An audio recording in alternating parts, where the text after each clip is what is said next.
Are you strategic? The answer can make or break your business. Welcome to Strategic Minds, the podcast where we'll do a deep dive into conversations with extraordinary leaders and world-class performers to learn how they think, plan, and act strategically. I'm your host, Rich Horwath, author of 8 books on strategic thinking, including my newest book, Strategic. And my vision is to teach the world to be strategic. Now, let's explore Strategic Minds. We're stuck. What do we do? I have no idea. You need a new strategy. We need a more dynamic strategy. The strategy? You have to strategize. But you won't strategize. Let's talk a little strategy. Welcome to Strategic Minds. My guest today is Dr. Nate Zinsser. Dr. Zinsser is an expert in the psychology of human performance who consults with individuals and organizations seeking a competitive advantage. Since 1992, he's directed a cutting-edge applied sports psychology program at the United States Military Academy's Center for Enhanced Performance. Dr. Zinsser has been a regular consultant to the Philadelphia Flyers and New York Giants for 12 seasons and has worked with companies including General Electric, Meta, and McDonald's, along with Major League Baseball, the National Basketball Association, and the U.S. Army World Class Athlete Program, where he mentored 4 Olympic medalists. He earned a PhD in sports psychology from the University of Virginia and is the author of what I believe may be the most practical and useful book written on the psychology of human performance. And for those of you on YouTube, you can see the cover here, The Confident Mind. And we'll connect this to his Amazon book in the show notes. So if any of you haven't read this yet, highly recommend it. No matter what you do, you're going to find tips and techniques to increase your performance. And we'll dive into that as we go today. But Dr. Zinsser, thank you so much for being on the show today. Rich, thank you so much for the invite. I'm delighted to be here. So let's begin with your origin story. Please share with us where you grew up and how that environment and the people there shaped who you are today. Okay, I get this question a lot. How did you become an expert in the psychology of human performance? Well, for me, it started when I was about 11 years old, and I entered a new school in the northern New Jersey area where I grew up. My parents sent me to a private boys' country day school where I rode a bus for almost an hour, and I walked into this new school that operated from grade 4 up through grade 12. And I immediately noticed a lot of posters and interest in the school's varsity soccer team. And not being a soccer player, being a football enthusiast, I didn't take much notice of it. But that year, the soccer team was very successful. And the following year, the soccer team was very successful. And the following year, as I entered 8th grade, the soccer team was very successful. And it occurred to me that it was a little curious that of all the teams at the school, the soccer team was really the only one that was continuously successful. It was a powerhouse or a dynasty, call it what you like. Yeah. And what was really curious to me was that, remember, this is back in the mid-60s when high school athletes typically played at least 2 or most of the time 3 sports. We were nowhere near as specialized, which meant half the soccer team was also on the basketball team and on the lacrosse team and on the baseball team. Yes. But those teams were so-so. The soccer team was continually a powerhouse. Interesting. And it occurred to me, later as I processed this experience, that the soccer program at the school, guided by a maestro coach by the name of Miller Bellari, was able to convince young kids that if they stuck with the sport, starting in 7th grade or so, there was a chance that they would be good quality players and potential starters by the time they were in 11th and 12th grade. Coach Bellari was able to establish a very powerful, self-fulfilling prophecy, an expectation of success for that soccer team. And the whole school bought into it. And the whole state of New Jersey bought into it. Wow. And it was the first example that I saw of the power of the mind and the heart in human performance.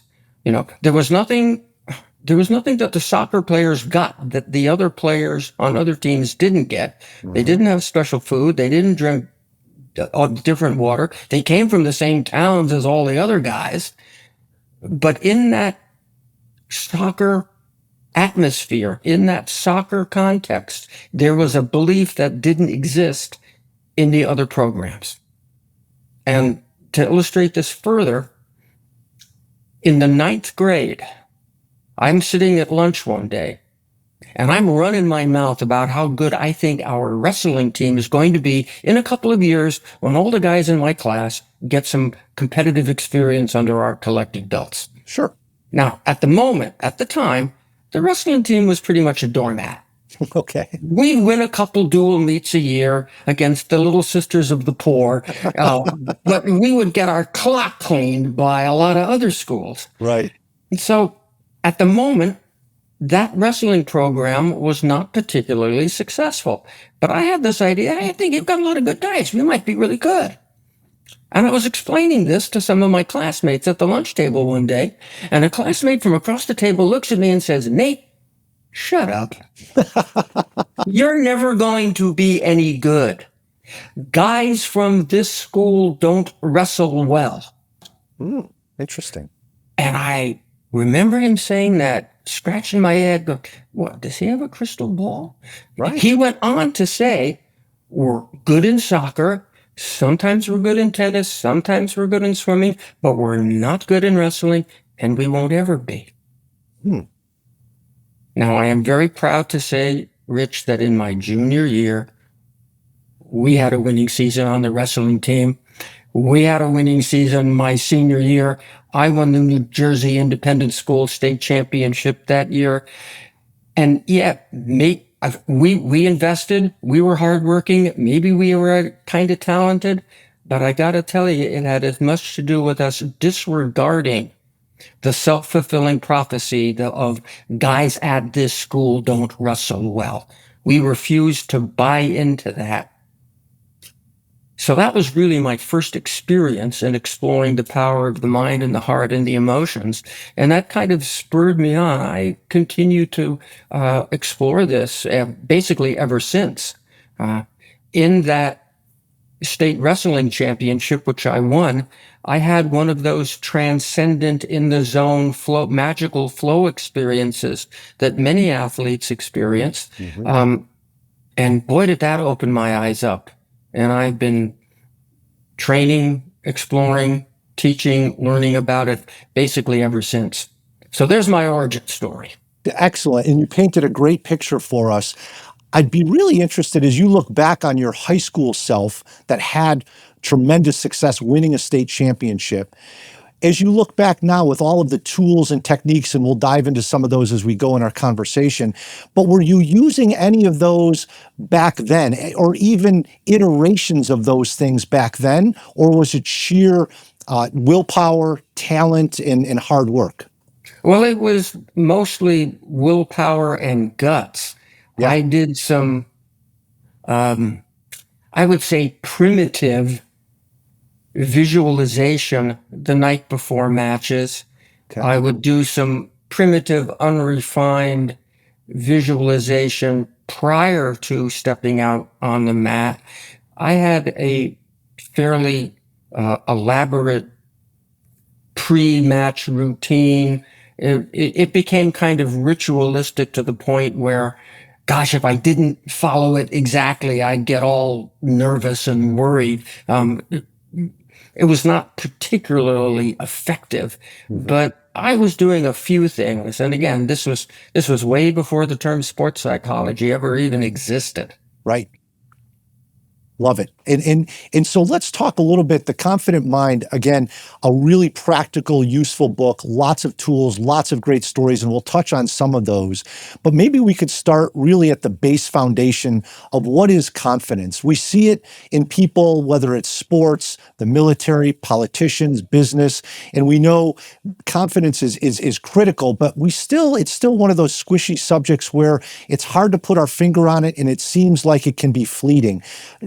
Dan, we'll go with Doc Z. You mentioned I could call you Doc Z. Let's do that. So, Doc Z, what do you see as confidence? How do you define that? I define confidence in a very practical, functional manner. I define confidence as a state of certainty that you will have about a particular ability, a particular skill or competence, a sense of certainty that allows you to bypass conscious analysis and thought about what you're doing and basically execute unconsciously. That sense of knowing something or having something so clearly that you don't have to think about it while you're doing it. Examples abound. You think about tying your shoes, a very complicated motor skill involving dozens of joints and muscles and sensory receptors and nerve cells in your brain. That's a complicated activity, but you execute it from start to finish without really thinking about each eyelet, each tension, how long the strings are. You execute it and it's done. Once upon a time, you had to think about it, but once you developed a certain degree of skill with it, you just decided that you were certain about it and you didn't have to think about it anymore. That's confidence. Excellent. That matches up too. I've read books and articles on underperformance, or in sports, oftentimes it's called choking. And one of the theories is that when people choke, they're consciously analyzing the skill set in real time instead of doing it. Does that make sense with what your theories are? That's absolutely the case. Particularly motor skill execution is performed best at a relatively unconscious level. If you think about, or try to think about, all the different muscles, tendons, joint movements that are involved in any kind of activity, hitting a tennis serve, throwing a baseball, you name it, you could die and go to heaven before you enumerated all of them. It's very complicated. So genius for an athlete, and when I use the word athlete, I refer to pretty much anyone who's contending for a prize. Okay. I'm thinking about musicians performing on the stage, surgeons performing in the operating room, trial lawyers, making a deposition or making an argument before a jury, salespeople, negotiators, business people in the spotlight developing. Okay. Every one of those people, if they're a genius at what they do, they're doing something complicated, but they're keeping it very simple. They're doing something very complicated, but they're keeping it simple. They have a target. They focus on the target. They execute rather than focus on each step of each movement in finer details as they are moving toward that target. So you've given us a great, simple definition of confidence, which is very helpful because, again, it seems to be abstract. What are some of the common misperceptions, the myths around confidence that are out there that, as you work with individuals and teams and companies, that you have to dispel before you can really get to the real work? Okay. Well, number one is the misconception that you're simply born with this level of certainty and there's not much you can do about it over the course of your lifetime, that it's a genetic disposition. That is utterly false. Confidence is a skill. You build it through practice, or you erode it, allow it to erode through neglect. Secondly, confidence is not an all-encompassing, across-the-board attribute. Confidence is very situation-specific. Everybody is somewhat more certain about their execution and behavior in certain aspects of their life, and they're less so in other aspects of their life. And boy, when you even get down to, within a profession, I've never met a golfer who was equally confident about each and every club in his or her bag. Mhm. Oh yeah, I really love hitting this one. Oh, this one always gives me trouble. My short game is but boy, am I hitting them solid off the tee. Everybody has things that they are more or less confident about. Third misconception is that, once you develop this certainty, you'll have it forever. Right. Well, no, not at all. The world, the game's going to beat you up. Yep. You have to constantly give your confidence tender, loving care. You have to build it. You have to protect it. It doesn't remain. It's not a stable attribute necessarily. And I'll just give you one more. Well, I'll give you a couple more. Sure. Actually. It's the relationship between prior success and that high level of certainty we're talking about. It's great to have a high level of success. And people say, yeah, if I was more successful, I'd be more confident. Right. And then I asked them to tell me a little bit about their past history. And they reel off success after success after success after success after success. And I said, now, wait a minute. You told me that success produces confidence. You've told me about a whole lot of successful moments. Mhm. But you're here because you don't feel very confident right now. Well, I don't see the connection. Right. If success produced confidence, you'd have a ton of it. No, it's not about the success that you've had. It's about your willingness to emotionally invest in your own success, to allow it to build. Okay. And the same goes for setbacks, disappointments, errors, losses, mistakes. They can indeed erode your confidence, but they don't have to. They will only do so if you let it. If you allow the setbacks, the inevitable human imperfections that we experience living in this imperfect physical universe, if you let them erode your sense of certainty, fine, it's going to happen. But you can be selective in how you think about those things to the point where you hang on to your confidence despite missing a shot, losing a game, being injured, et cetera, et cetera, et cetera.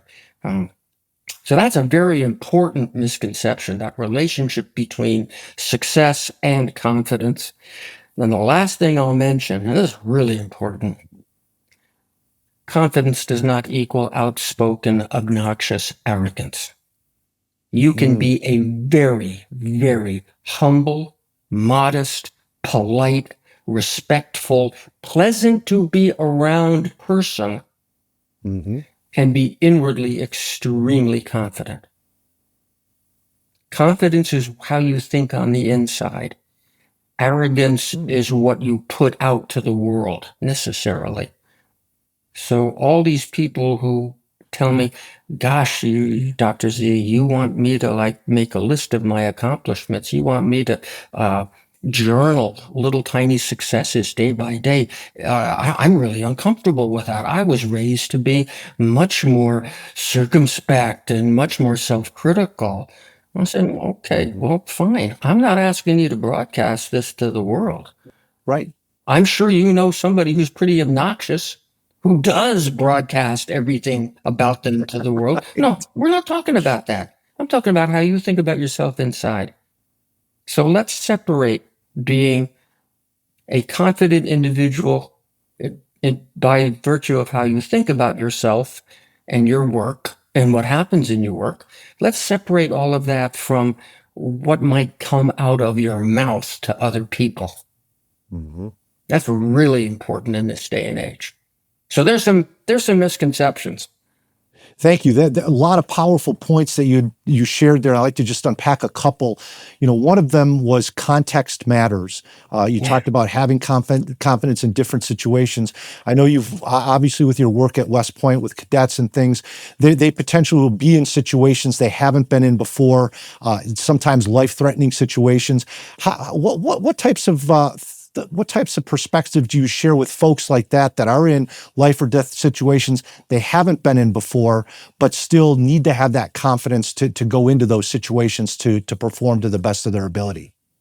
Well, in cases like that, you have to have put in some prior work, envisioning, imagining, putting yourself mentally and emotionally in a position that you have not had the time or the resources to actually rehearse. Okay.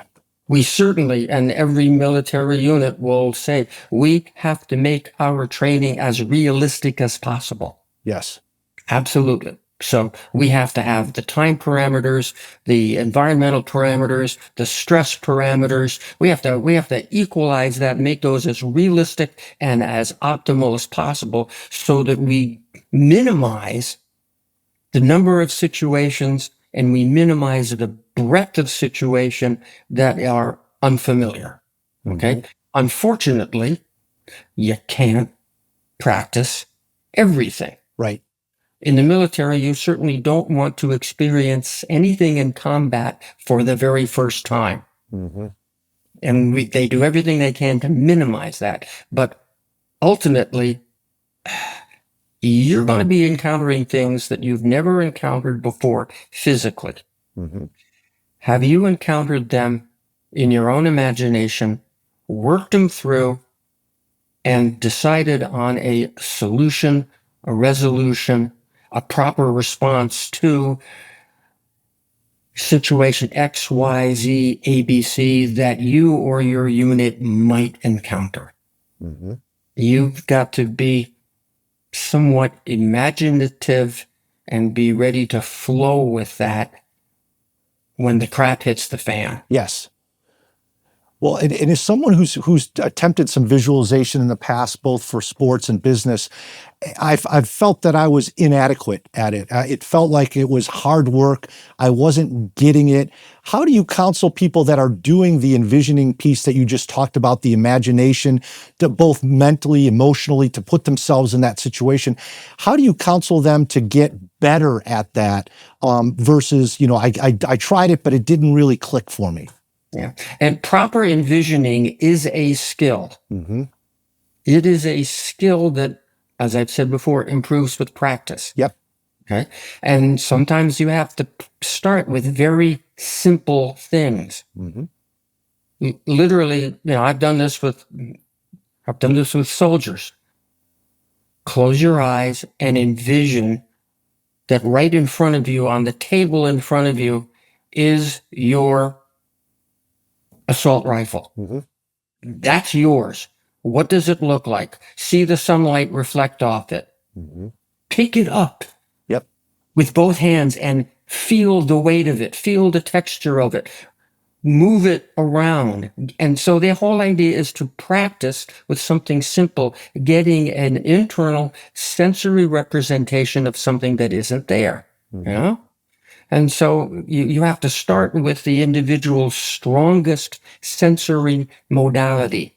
Most of us are wired to see things in our imagination. Some other people have very good auditory representation. Some people have very good kinesthetic or proprioceptive representation. They don't necessarily see the basketball in their hand as well as they feel the little nubbins of the leather and the seams and the weight. And they can tell you exactly if this basketball is properly inflated just by the way it feels in their hands. So you start with people with what they're good at, and then you branch it so that it becomes a full visual, auditory, kinesthetic, proprioceptive representation. And then you expand it to more complicated situations. Can we move that basketball? Can we pick that rifle up and hold it in different positions? Can we feel it, the stock in our shoulder, the hands underneath it? Can we see down the sights? Can we orient that? And so you practice with a simple stationary object, and then you practice manipulating that object, and then you bring in more variables. And so you're basically building up skill, the same way you would build up skill for a brand new for a young kid who's never played tennis before. Sure. Hold the racket, kid. Bounce the ball on the court. Bounce the ball up and down. Right. Okay? Flip the ball from different sides of the racket. You do all that stuff before you even try to hit the ball over the net. And then gradually you build the skill. And envisioning is very much the same process. You've talked a number of times about building the skill and doing it gradually, step by step. One of the really interesting concepts in the book is this idea of first victories, and would be appreciative if you could share a little bit of your perspective on first victories and how business leaders might start to incorporate those in their routines.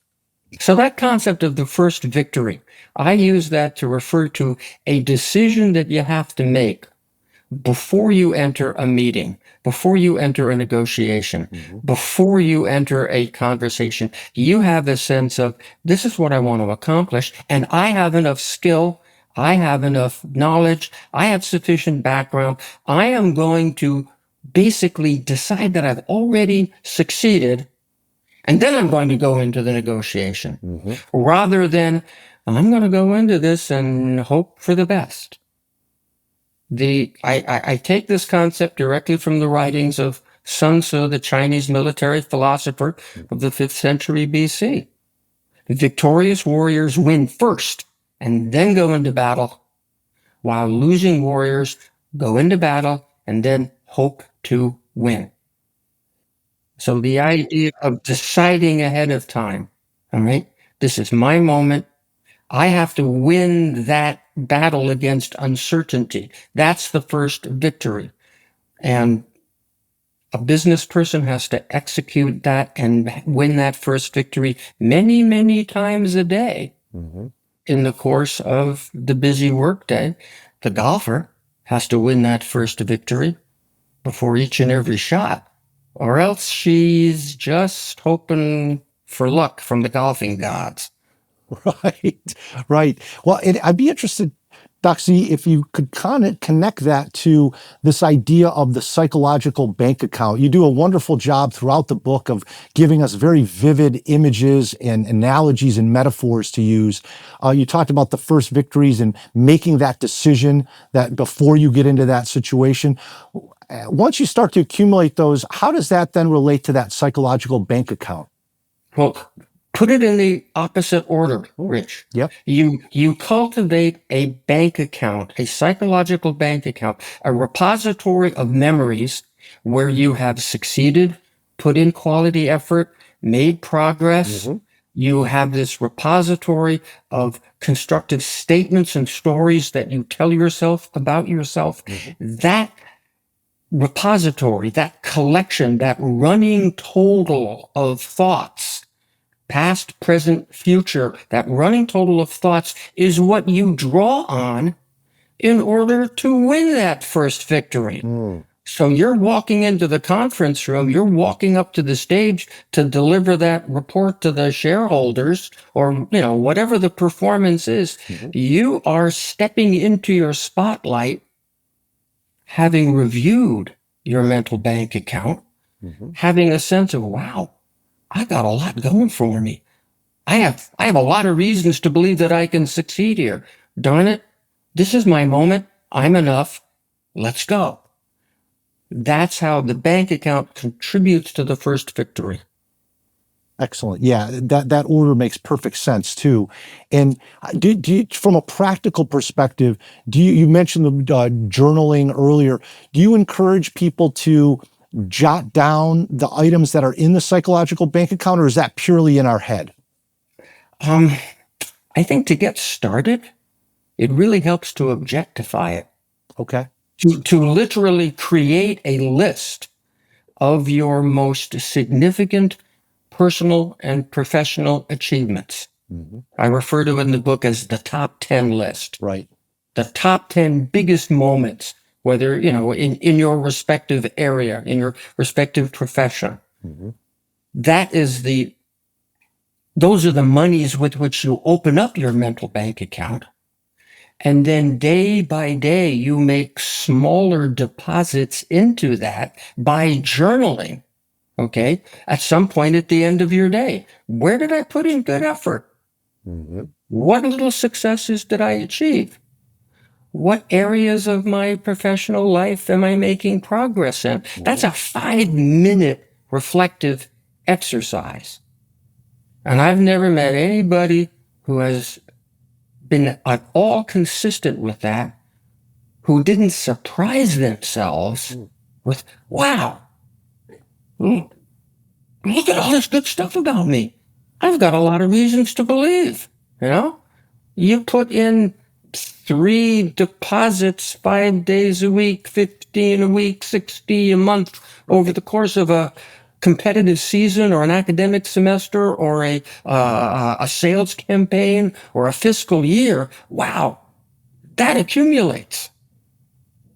That's the process that I'm talking about. It's that dedication to some consistent inner work is what builds the bank account, what enables the first victories.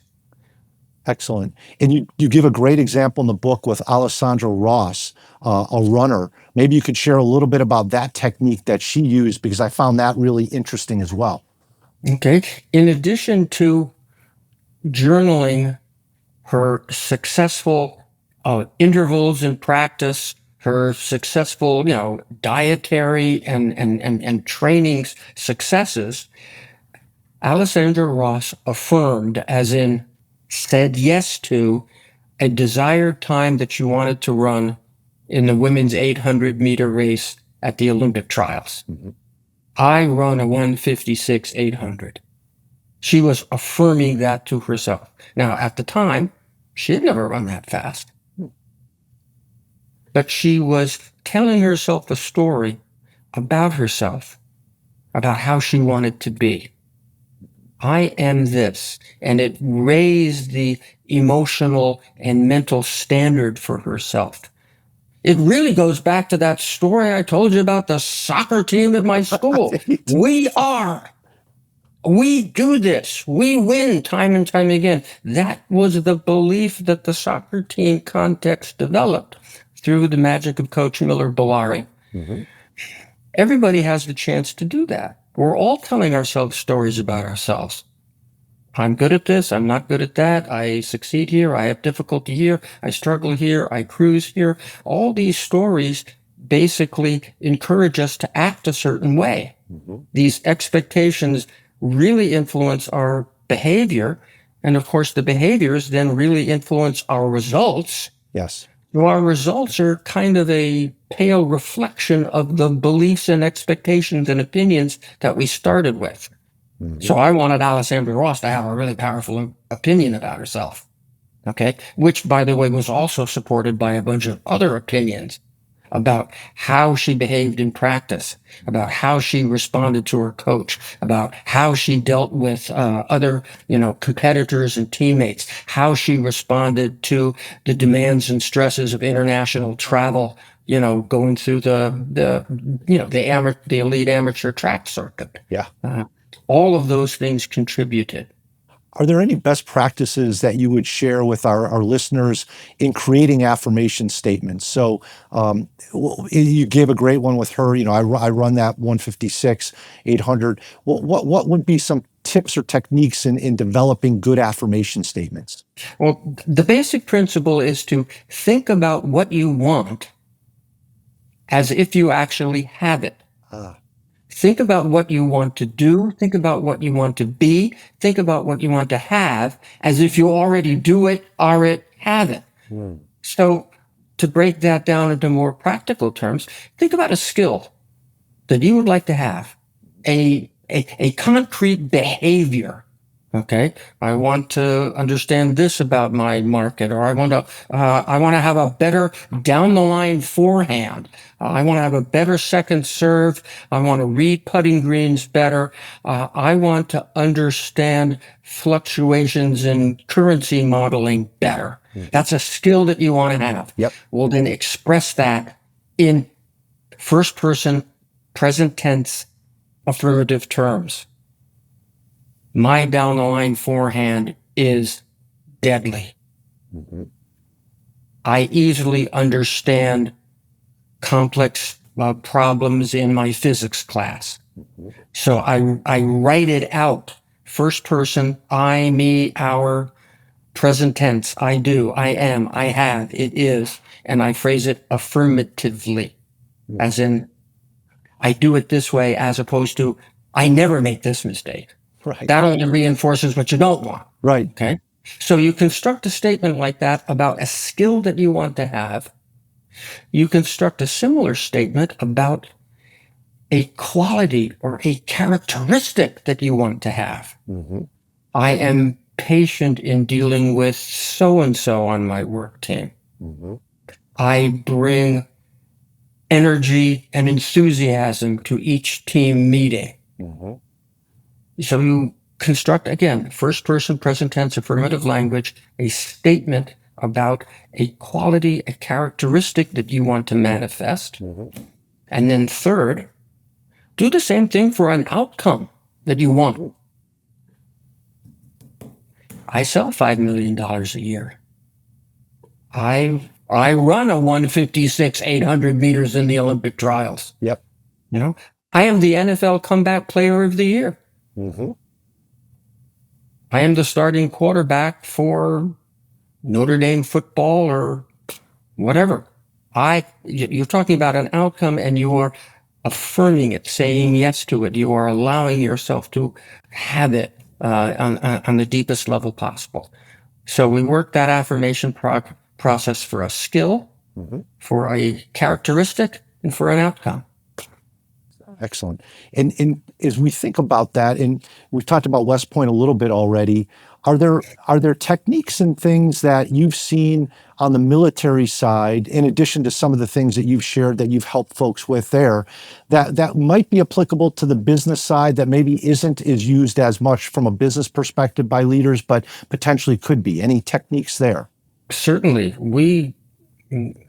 The Center for Enhanced Performance at West Point, has a recording studio in which a very specific personal goal setting protocol that is filled out by a cadet with the help of a trainer, that goes into the recording studio. That turns into a 10 or 12 minute long custom made guided imagery narration.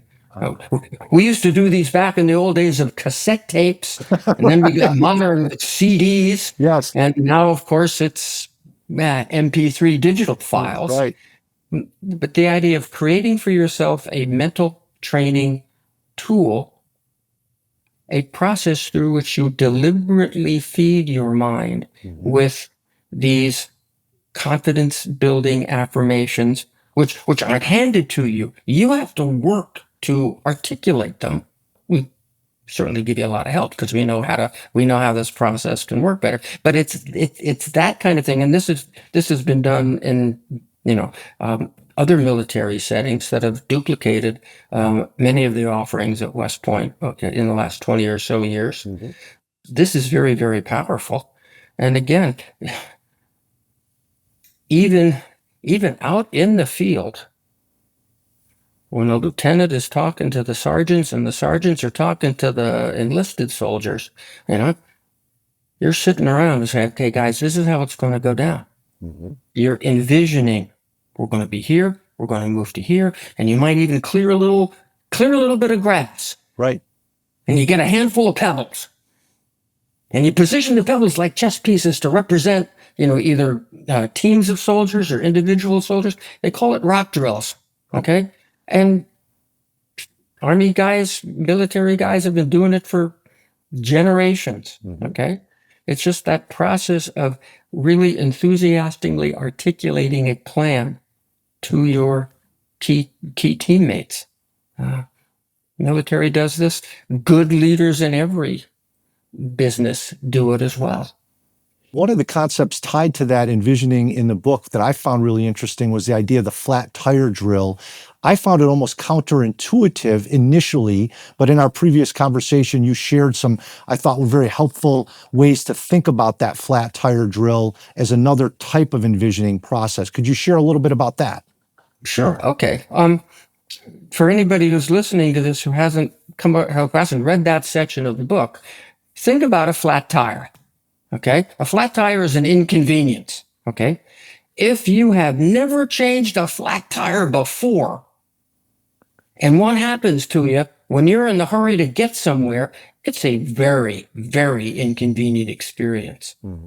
Wouldn't it be better to have rehearsed, practiced changing a flat tire in the safe confines of your driveway or garage before you drive off on that car? Again, you don't want to experience problems in combat for the first time. So, the flat tire is a metaphor for the things that go wrong, the things that you know could happen and could shoot your plan down. All right? Have you rehearsed the equivalent of changing that flat tire? So you know where the tools are, you know where the jack is, you know the procedure. It's still an inconvenience, but you get done a whole lot quicker and you get back on the road fast. If you've made a list of, okay, here's what could go wrong with this plan. Here's what could happen to this raid or search that we're engaged in. How are we going to respond to that? Well, if the breakdown happens here, we're going to do this. If the breakdown happens there, we're going to do that. Those are a couple of the potential flat tires. And we know what to do if that happens. Yes. So we will not be, we will not have that momentary loss of focus and energy should something unfortunate take place. It's not like we want this to take place, but we spend the time thinking about, okay, it could happen. How are we going to respond to it? And how are we going to come out of it on top? So the flat tire drill is not just rehearsing the problem. It's rehearsing the solution and the successful resolution of that problem. So you walk away from the rehearsal thinking, okay, yeah, we know how to handle this. Okay. Yeah, and that's super practical too, as I think about a lot of the executives I work with that present to their board of directors. There's been times where they came back and said, look, we weren't expecting this didn't go well, and all of a sudden there's a huge implication for the business. So I could see what you just shared with that flat tire technique really being helpful for business situations like that, where you've got a big, winner take all board of directors presentation, or you're presenting to a venture capitalist and walking through mentally all of those potential flat tires in that situation. So thank you. That's a really useful one as well. Yeah. What are the situations that might transpire during that performance that would knock you off your rhythm? The presentation, the AV materials, have a glitch. Can you still deliver without them? A particular objection comes forward. Are you ready to deal with that? This is what we refer to as mental preparation. Yes. And to that point, Doc Z, when you think about the world we live in today, we're bombarded with lots of information, whether it's on social media, our everyday lives. And unfortunately, a lot of that tends to be negative because negativity tends to create that awareness, and it grabs viewers, it grabs clicks on the internet. How would you counsel folks on the balance of confidence with the negativity and some of the things that we're seeing on a regular basis? And you talked earlier about trying to maintain that confidence. It's something that needs to be tended. How do you counsel folks on the negativity piece that comes into play? I urge people to really look at their daily experience and be sure that you are extracting from your daily experience plenty of things that build energy and optimism and enthusiasm. There's going to be some of this other stuff come in. Yeah. But you have something called free will. You can decide to let your consciousness be occupied, taken over by the noise, the negativity, or you can decide, yeah, I'm going to listen to a little of that negativity and I'm going to keep it in a small container. But I'm also going to listen to everything and anything that builds energy and optimism and enthusiasm. I'm going to make sure I'm maintaining like a 4-to-1 ratio of the constructive to the noise. I can't ignore the noise. Hey, there could be some noise out there that's important. Sure. I'm not going to ignore it, but I am not going to emotionally invest in it either.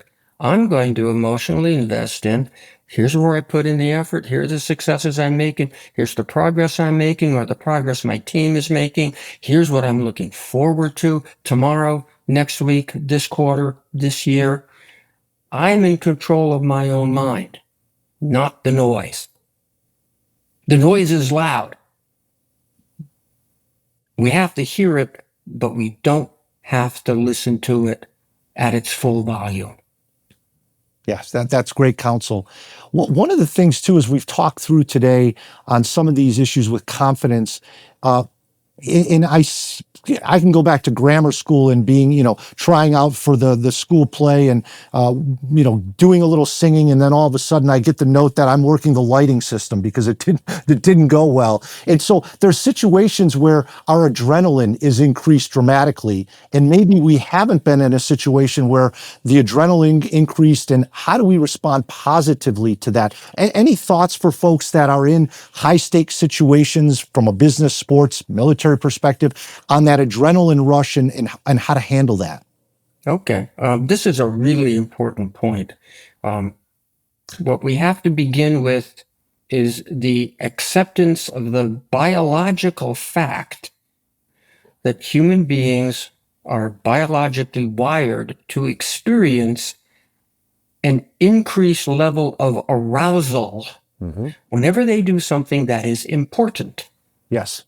Now, that important thing can be something that you want to do. I want to introduce myself to that good-looking so-and-so across the room. I want to get the lead in the play. I want to score this touchdown. I want to do well on this chemistry exam. In those moments where we're about to do something important that we want to do, our body is going to increase its energy level by production of various chemicals, et cetera, et cetera. We are also going to experience that same arousal surge when we are doing something that is important, even when we don't want to do it. You've got to take the chemistry exam. Right. But it's important and it's going to energize you. Okay. And what is important for all of us to realize is that that energy arrives in order to help us. Sure. In order to help us. But it's very interesting how so many people have learned to become uncomfortable. Oh, I get all nervous when I'm about to audition. I get all nervous when I'm about to present. I get really nervous whenever it's a break point in the tennis match, or I get really nervous when I'm tied at hole 16 in that golf match. I get really nervous. Well, nervous means your nervous system is turning on. That's the wiring that we're discussing here. Yeah.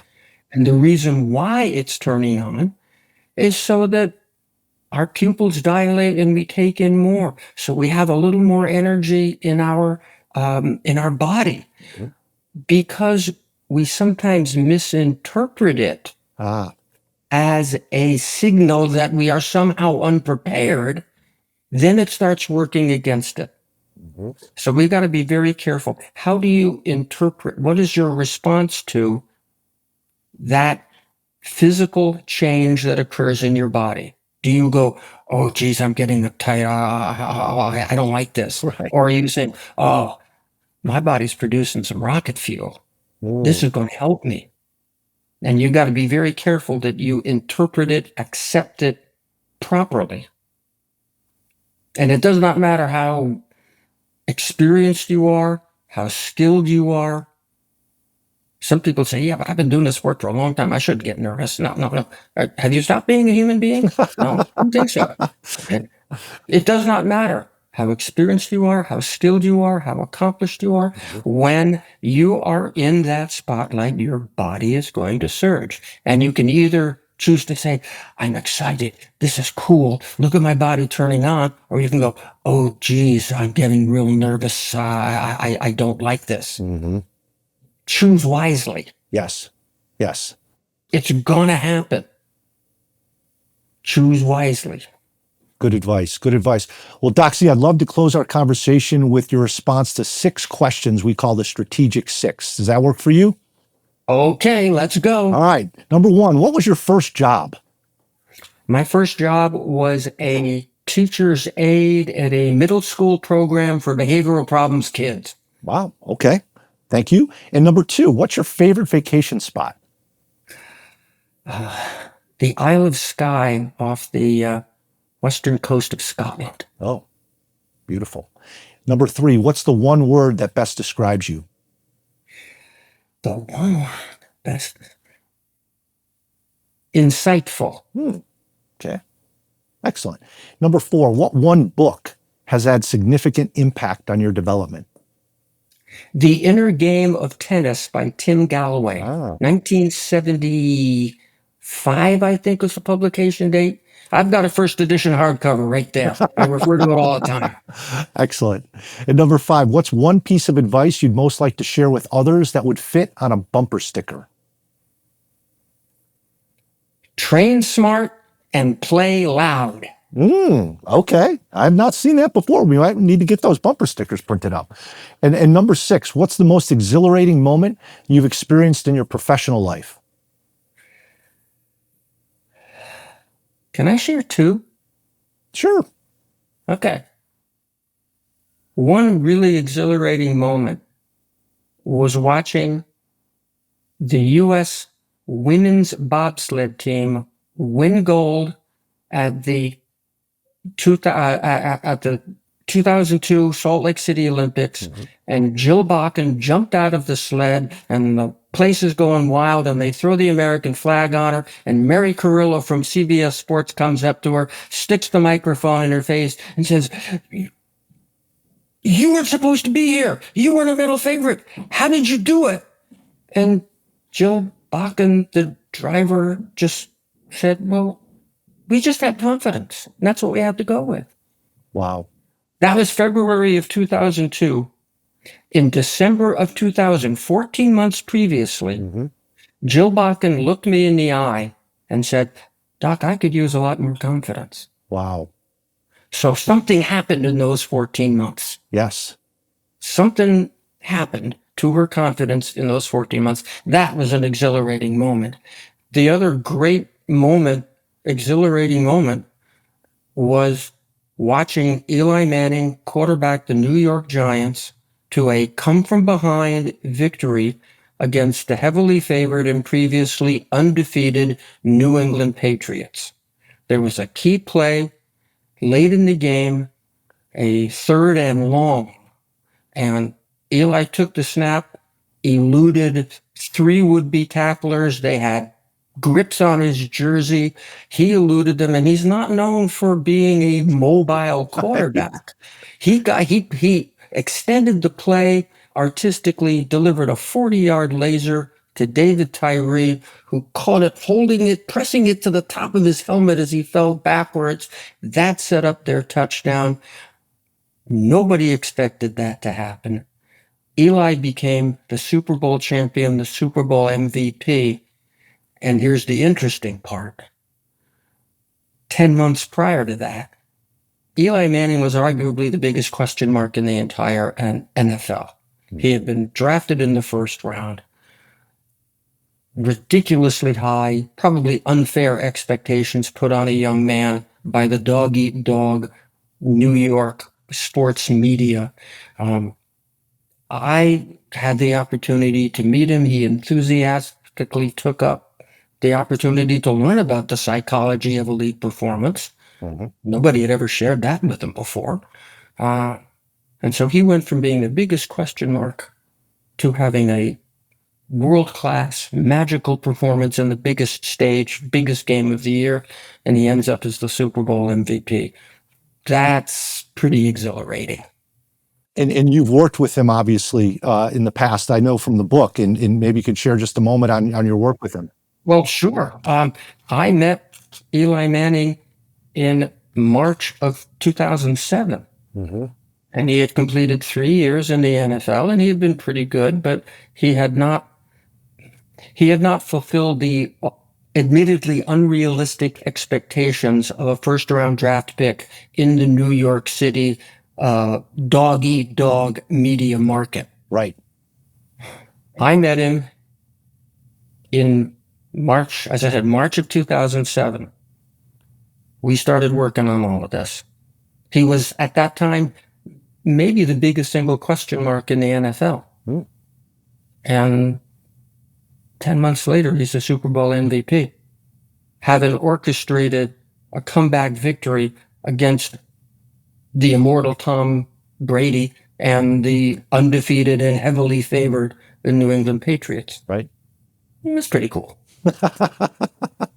Well said. Well, Dr. Z, I really appreciate the wonderful tools, the tips, the techniques that you shared with us today to help all of us maximize our performance in whatever we do. So thank you so much for being my guest on the show today. A pleasure. I wish the best to all of your viewers and listeners, and I'd love to come back sometime in the future. We will take you up on that. Thank you again. What are we talking about? Practice? Practice makes perfect. Practice makes Profit. One way to apply the learnings from the preeminent human performance psychologist, Dr. Nate Zinsser, is to create a mental workout of your own to train your mind. As I provide strategic coaching and counsel to senior executives, I encourage them to develop a mental workout that encompasses 3 areas. Number 1, performance statements. These are 3 to 5 short sentences that identify focus, mind behaviors. So, for example, a business leader might have a performance statement such as, I listen to my direct reports with an explorer's mindset to discover new insights. Second is a short visualization routine where they close their eyes and envision themselves successfully executing their key behaviors throughout the day, or perhaps in an important meeting or presentation to the board of directors. Here we're looking to not only see, but use our other senses such as hearing to create a vivid 3D video in our mind. And finally, finishing with 3 affirmation statements, ideally ones that are somewhat aspirational. For instance, a first-line sales manager might say, I am the leader of a team that consistently wins the President's Club Award. Olympic athletes use mental training on a regular basis to augment their physical training, so why not use a mental workout as well to take your performance to the next level? I appreciate your strategic mind. Must have a strategic brain. Great strategic minds of tomorrow right here. In this segment, The League of Strategic Minds, I answer questions submitted by listeners. Today's question, what's the difference between a vision and a goal? A vision is part of the triad of purpose, which includes mission, vision, and values. Mission is your current purpose. Vision is your future purpose, where you aspire to be at a distant time, such as 5 years, 10 years, or even 15 years down the road. Goals are also aspirational in the sense that they describe what you are trying to achieve. However, goals are typically shorter term in nature, daily, weekly, monthly, quarterly, and even yearly. If you have a question you'd like answered, visit the Strategic Minds page on the website strategyskills.com and complete the brief submission form. If your question is selected, you'll receive some strategic swag for your contribution. Any insights? You play to win the game. Any further insights? You don't play to just play it. Insightful. I want winners. I played the game to win. I want people that want to win. It's very insightful. To close today's show, our Winsight, or idea for advantage, comes from David Novak, former CEO of Yum Brands, which includes popular companies such as Pizza Hut, Taco Bell, and KFC. He said, I believe this focus on winning and the mindset of learning from wins was one of the biggest factors in our sustained success. We celebrated wins more than we punished losses. We spread winning ideas. We assessed how our competitors were winning, and we kept at it year after year. Is your team winning? Are you outperforming the competition and providing superior value to customers? In its most basic form, strategy is how you plan to win. If you're not currently winning, then create a new strategy. If your team lacks a common language and understanding of strategy, is too reactive and tactical, or would like new tools and techniques for strategic thinking, visit strategyskills.com, where you can learn more about strategy workshops, online courses, and sign up for the free Strategic Thinker newsletter. Pick up a copy of my newest book, Strategic, and take your leadership development to the next level by subscribing to the Strategic Fitness System, an innovative, state-of-the-art leadership development platform. If you've enjoyed this episode and found some value, we'd be really appreciative if you take a few moments and give us a 5-star review and potentially a few comments on the podcast player so that we can continue to try to bring as much value and interest to you as possible. Remember, be strategic to be your best.